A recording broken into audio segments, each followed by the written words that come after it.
वे रेशमी वस्त्र पहनकर बड़ी प्रसन्नता के साथ निरंतर व्रत परायण होकर मंगल कृत्य पूर्ण करने के पश्चात मंत्रोच्चारण पूर्वक उस समय अग्नि में आहुति दे रही थीं।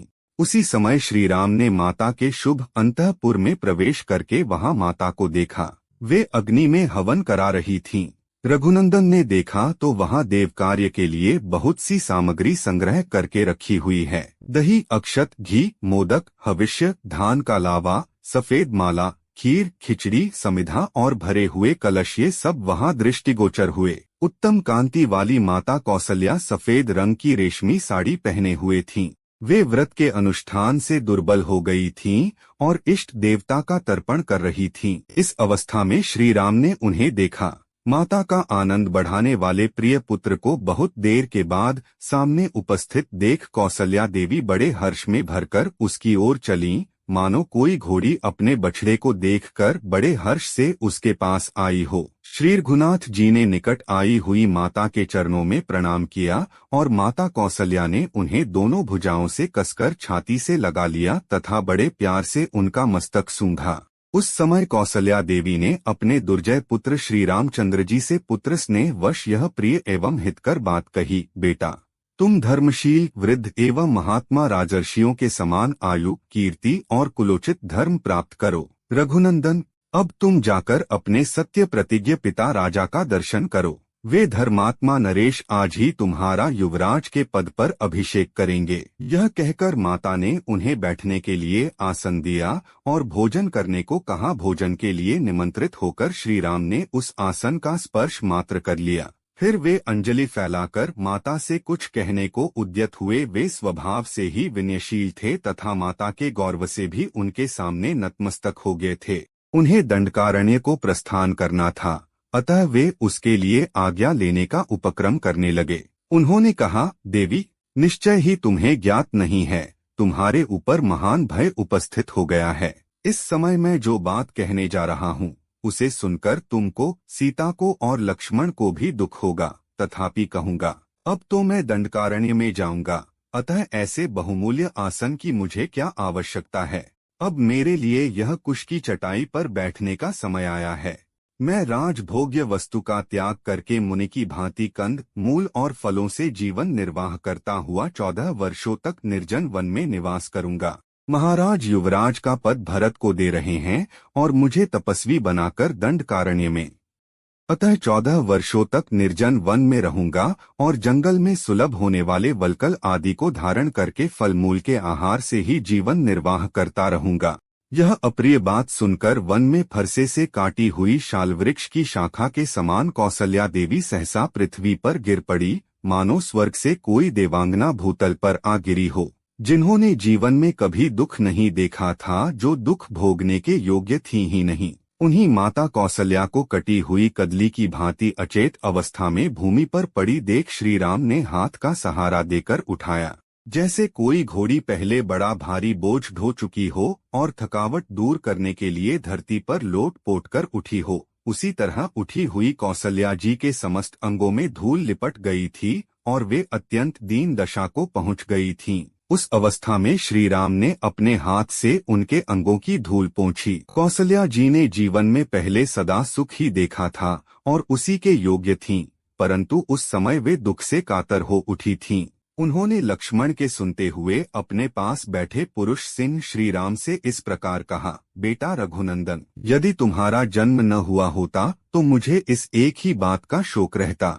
आज जो मुझ पर इतना भारी दुख आ पड़ा है, इसे वंध्या होने पर मुझे नहीं देखना पड़ता। बेटा, वंध्या को एक मानसिक शोक होता है, उसके मन में यह संताप बना रहता है कि मुझे कोई संतान नहीं है, इसके सिवा दूसरा कोई दुख उसे नहीं होता। बेटा राम, पति के प्रभुत्व काल में एक ज्येष्ठ पत्नी को जो कल्याण या सुख प्राप्त होना चाहिए, वह मुझे पहले कभी नहीं देखने को मिला। सोचती थी पुत्र के राज्य में मैं सब सुख देख लूंगी और इसी आशा से मैं अब तक जीती रही। बड़ी रानी होकर भी मुझे अपनी बातों से हृदय को विदीर्ण कर देने वाली छोटी सौतों के बहुत से अप्रिय वचन सुनने पड़ेंगे।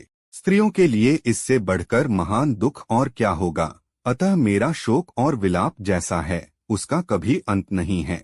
तात, तुम्हारे निकट रहने पर भी मैं इस प्रकार सौतों से तिरस्कृत रही हूँ, फिर तुम्हारे परदेश चले जाने पर मेरी क्या दशा होगी? उस दशा में तो मेरा मरण ही निश्चित है। पति की ओर से मुझे सदा अत्यंत तिरस्कार अथवा कड़ी फटकार ही मिली है, कभी प्यार और सम्मान नहीं प्राप्त हुआ है। मैं कैकेयी की दासियों के बराबर अथवा उनसे भी गई बीती समझी जाती हूँ। जो कोई मेरी सेवा में रहता या मेरा अनुसरण करता है, वह भी कैकेयी के बेटे को देखकर चुप हो जाता है, मुझसे बात नहीं करता है। बेटा, इस दुर्गति में पड़कर मैं सदा क्रोधी स्वभाव के कारण कटुवचन बोलने वाले उस कैकेयी के मुख को कैसे देख सकूंगी? रघुनंदन, तुम्हारे उपनयन रूप द्वितीय जन्म लिए 17 वर्ष बीत गए, अर्थात तुम अब 27 वर्ष के हो गए। अब तक मैं यही आशा लगाए चली आ रही थी कि अब मेरा दुख दूर हो जाएगा।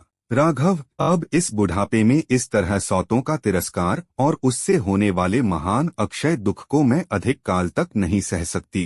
पूर्ण चंद्रमा के समान तुम्हारे मनोहर मुख को देखे बिना मैं दुखिनी दयनीय जीवन वृत्ति से रहकर कैसे निर्वाह करूंगी? बेटा, यदि तुझे इस देश से निकल ही जाना है तो मुझ भाग्यहीना ने बारंबार उपवास, देवताओं का ध्यान तथा बहुत से परिश्रम जनक उपाय करके व्यर्थ ही तुम्हारा इतने कष्ट से पालन पोषण किया है। मैं समझती हूँ कि निश्चय ही यह मेरा हृदय बड़ा कठोर है, जो तुम्हारे बिछोह की बात सुनकर भी वर्षाकाल के नूतन जल के प्रवाह से टकराए हुए महानदी के कगार की भांति फट नहीं जाता है। निश्चय ही मेरे लिए कहीं मौत नहीं है, यमराज के घर में भी मेरे लिए जगह नहीं है। तभी तो जैसे किसी रोती हुई मृगी को सिंह जबरदस्ती उठा ले जाता है, उसी प्रकार यमराज मुझे आज ही उठा ले जाना नहीं चाहता है। अवश्य ही मेरा कठोर हृदय लोहे का बना हुआ है, जो पृथ्वी पर पड़ने पर भी न तो फटता है और न टूक टूक हो जाता है। इसी दुख से व्याप्त हुए इस शरीर के भी टुकड़े टुकड़े नहीं हो जाते हैं। निश्चय ही मृत्यु काल आए बिना किसी का मरण नहीं होता है। सबसे अधिक दुख की बात तो यह है कि पुत्र के सुख के लिए मेरे द्वारा किए गए व्रत, दान और संयम सब व्यर्थ हो गए।